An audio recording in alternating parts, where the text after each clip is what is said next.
Shalom, saudara yang dikasihi Tuhan. Selamat hari Minggu, selamat beribadah.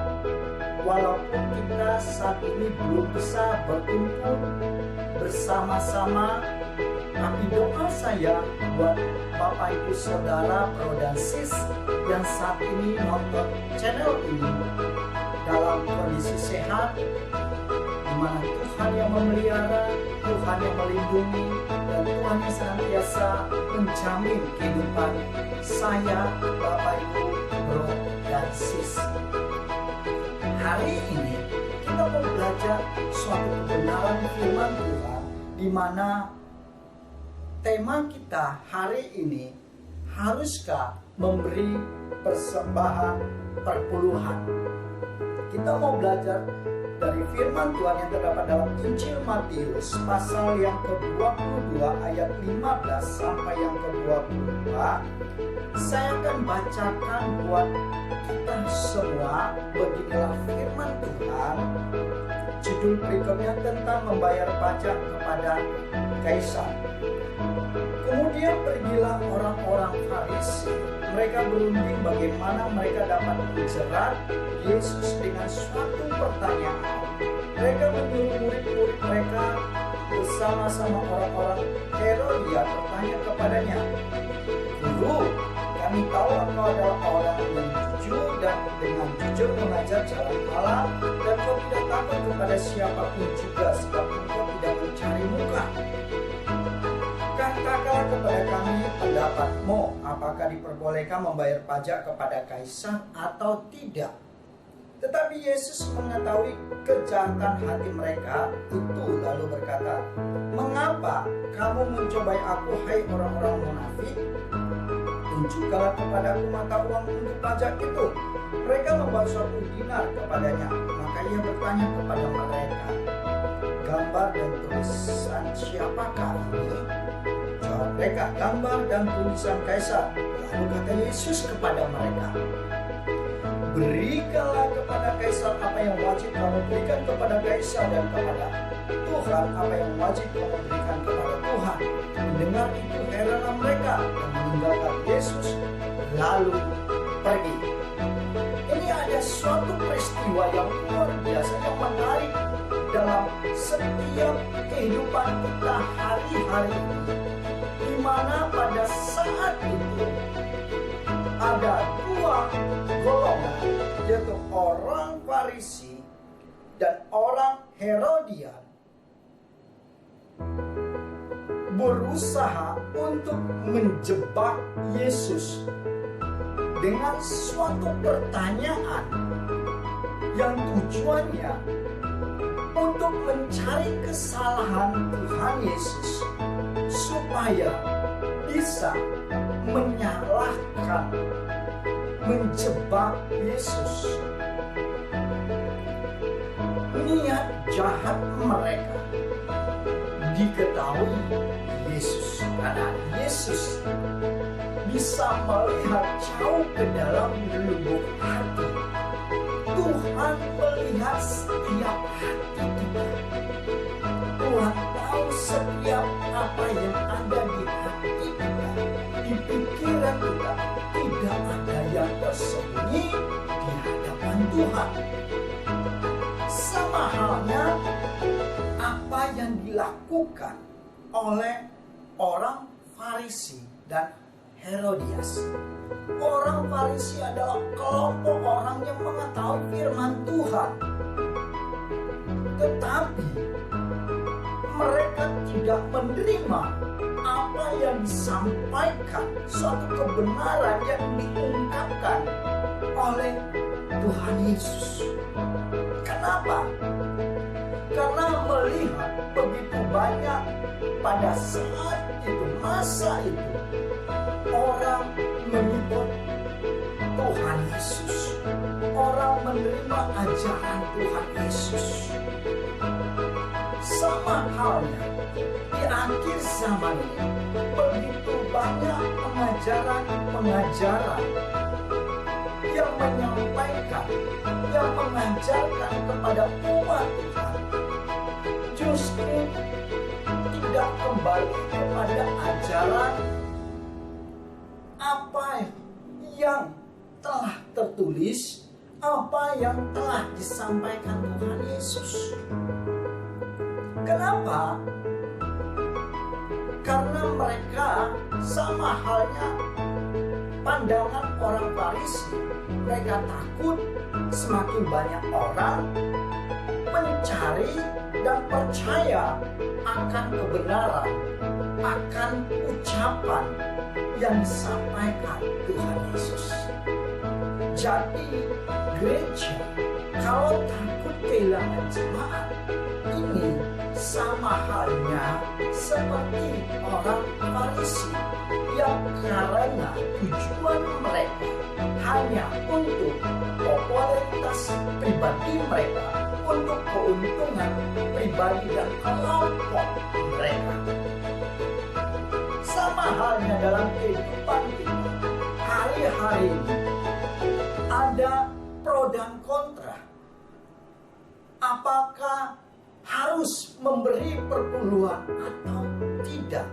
Dan saat ini kita mau belajar lebih dalam lagi suatu kebenaran firman Tuhan, di mana sama halnya seperti orang Farisi mengetahui bahwa Yesus mengajarkan suatu ajaran yang benar dan jujur, tidak ada niat, tidak ada maksud untuk mencari keuntungan pribadi.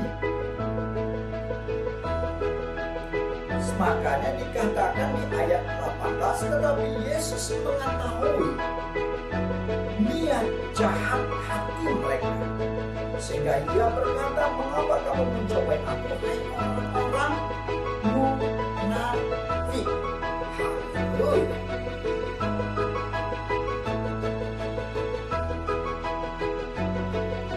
Inilah yang luar biasa. Saya katakan, bagaimana sikap hati kita dalam membawa korban persembahan, memberi perpuluhan, ini juga suatu penilaian di hadapan Tuhan. Kalau kita baca dalam 2 Korintus pasal 9 ayat 7 sampai 8, di mana ditekankan hendaklah masing-masing memberi menurut kerelaan hatinya, jangan dengan sedih hati atau kena paksaan, sebab Allah mengasihi orang yang memberi dengan sukacita. Karena di saat kita memberi dengan sukacita, maka ada janji Tuhan di mana menjadi bagian kita. Saya katakan, di saat kita memberi perpuluhan, mengandung janji Tuhan untuk menjadi bagian setiap orang yang melakukan. Sama halnya, saya kasih contoh sederhana. Kalau kita pergi makan di restoran atau kita belanja di supermarket atau minimarket, maka kita mendapatkan kertas seperti ini. Kalau kita perhatikan baik-baik, di mana dalam tulisan di bawah itu ada dituliskan TPN. Mau tidak mau, Bapak Ibu Saudara, di saat makan di restoran atau belanja di supermarket, minimarket, maka ada potongan PPN. Sama halnya, ini menunjukkan kewajiban sebagai warga yang baik. Kalau kita sebagai warga yang baik, maka setiap kita membayar pajak. Sama halnya kalau kita sebagai pengikut Tuhan Yesus yang baik, menjadi orang yang senantiasa hidup dalam kebenaran firman Tuhan, maka setiap hidup kita melakukan apa yang Tuhan perintahkan, apa yang Tuhan ajarkan. Mari kita sama-sama belajar lebih dalam lagi firman Tuhan ini, di mana dikatakan dalam di saat kita memberi, kita juga jangan menyimpan kesalahan orang lain. Kita baca dalam Injil Matius pasal 5. Injil Matius pasal yang kelima, ayatnya yang ke-22. Injil Matius pasal 5, saya bacakan ayat yang ke-22 sampai yang ke-24 buat kita semua. Tetapi aku berkata kepadamu, setiap orang yang marah terhadap saudaranya harus dihukum. Siapa yang berkata kepada saudaranya kafir harus dihadapkan ke mahkamah agama, dan siapa yang berkata jahil harus diserahkan ke dalam neraka yang menyala-nyala. Sebab itu jika engkau mempersembahkan persembahanmu di atas mezbah dan engkau teringat akan sesuatu yang ada di dalam hati saudaramu terhadap engkau, tinggalkanlah persembahanmu di depan mezbah itu dan pergilah berdamai dahulu dengan saudaramu, lalu kembali untuk mempersembahkan persembahan itu. Artinya, kalau kita membawa persembahan perpuluhan, maka kita terlebih dulu koreksi hati kita. Kalau yang tadi yang pertama, kita memberi dengan sukacita, bukan karena paksaan, maka sikap hati kita di saat kita membawa korban persembahan perpuluhan, maka kita terlebih dahulu mengampuni, berdamai dengan orang yang bersalah, atau kita melakukan kesalahan dengan orang lain. Di saat kita mengampuni orang lain, maka belas kasih Tuhan yang ada dalam hidup kita nyata bagi orang lain dan nyata bagi diri kita sendiri. Kenapa? Karena Tuhan yang kita sembah adalah Tuhan yang penuh kasih. Saya katakan, di saat Bapak, Ibu, Bro, dan Sis membawa persembahan perpuluhan, bukan berarti membuat Tuhan semakin kaya. Saya kasih ilustrasi sederhananya kepada Bapak, Ibu, Bro, dan Sis. Di saat seseorang mempercayakan Bapak Ibu 10 pena, dan pada waktunya, masanya, Bapak Ibu hanya diminta mengembalikan hanya 10% dari apa yang sudah diberikan. Sesungguhnya dari yang contoh tadi yang saya katakan 10 diberi, maka hanya 1 yang Bapak Ibu belum sis beri. Artinya 9 Bapak Ibu Bro dan Sis nikmati dengan ucapan syukur. Inilah yang penting dan luar biasa dalam kehidupan kerohanian kita. Kita harus mengetahui, kita harus memahami suatu kebenaran firman Tuhan, bahwa memberi itu kita terlebih dahulu koreksi diri kita. Yang ketiga, dalam sikap hati kita dalam membawa korban persembahan perpuluhan, motivasi kita. Apakah motivasi kita menunjukkan bahwa diri kita mengasihi Tuhan, atau hanya sekedar supaya orang lain tahu bahwa saya telah memberi lebih dari orang lain? Sama halnya di saat Tuhan Yesus melihat, memperhatikan orang-orang membawa korban persembahan ke mezbah, ada suatu yang menarik perhatian Tuhan Yesus. Seorang janda yang memberi karena dari kekurangannya. Bukan jumlah yang Tuhan lihat, tapi sikap hati Bapak, Ibu, bro dan sis. Kalau hidup kita memiliki sikap hati mengasihi Tuhan, taat kepada Tuhan, maka setiap pribadi Bapak, Ibu, bro dan sis memberi karena mengasihi Tuhan. Selanjutnya dikatakan begini, ada janji Tuhan di saat kita memberi perpuluhan. Mari kita buka sama-sama dan kita mau belajar firman Tuhan yang luar biasa ini yang terdapat dalam kitab Maliaki pasal 3 ayat 9. Kitab Maliaki pasal 3 ayat yang ke-9. Saya akan bacakan buat kita semua sampai ayat yang ke-12. Kamu telah kena kutuk, tetapi kamu masih menipu aku.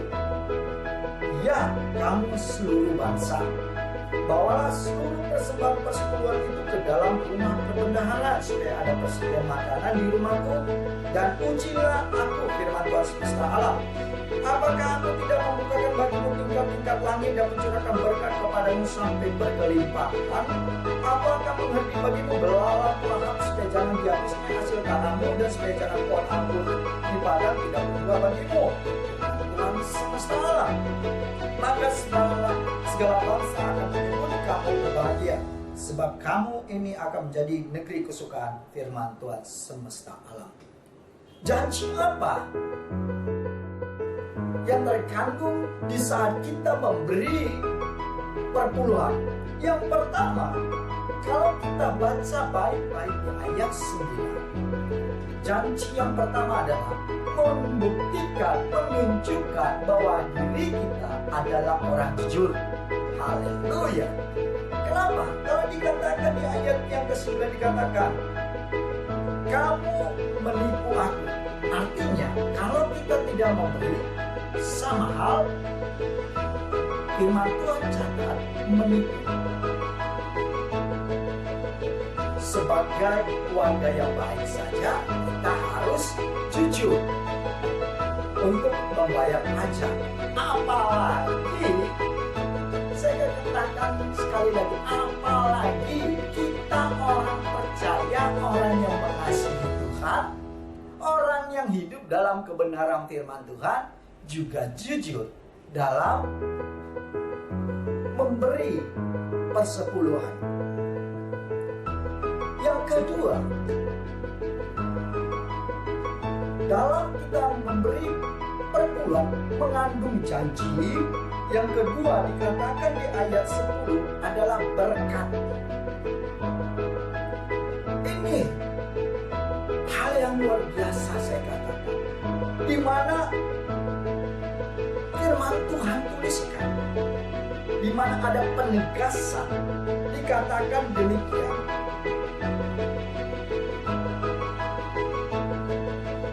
Supaya ada persediaan di rumahku, dan ujilah aku. Ujilah aku. Wah, haleluya. Ujilah aku. Di saat engkau memberi persepuluhan, aku akan memberkati engkau. Artinya ada pembuktian janji Tuhan dalam setiap hidup kita. Oleh karena itu, jangan jadi orang munafik seperti orang Farisi. Selanjutnya dikatakan dalam kita memberi persepuluhan mengandung janji. Yang ketiga, di ayat yang ke-11 dikatakan, aku akan mengherdik bagimu belalang lahat supaya jangan dihabisnya hasil tanahmu, dan supaya jangan pohon anggurmu di padang tidak berbuah bagimu, firman Tuhan semesta alam. Artinya, ini pemeliharaan Tuhan, penjagaan Tuhan, di mana Tuhan yang meliputkan setiap hidup kita, sehingga kesuksesan adalah bagian setiap orang percaya. Setiap orang-orang yang melakukan perintah Tuhan. Selanjutnya dikatakan yang keempat, di saat kita memberi persembahan perpuluhan mengandung janji. Di ayat ke-12, maka segala bangsa akan menyebut kamu berbahagia. Berbahagia. Haleluya. Orang yang membawa korban persepuluhan adalah orang yang berbahagia. Sama halnya, kalau orang yang tidak jujur membayar pajak kepada pemerintah, maka hatinya gelisah. Tapi kalau dia jujur membayar pajak kepada pemerintah, tidak ada ketakutan dalam dirinya. Inilah mengapa kita harus memberi persembahan perpuluhan. Biarlah setiap hidup kita menjadi orang-orang yang jujur di hadapan Tuhan.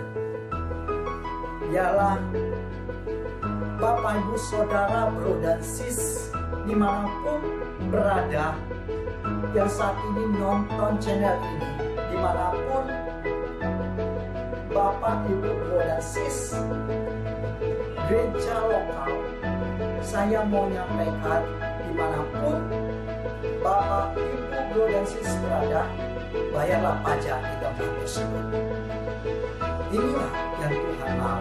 Supaya apa?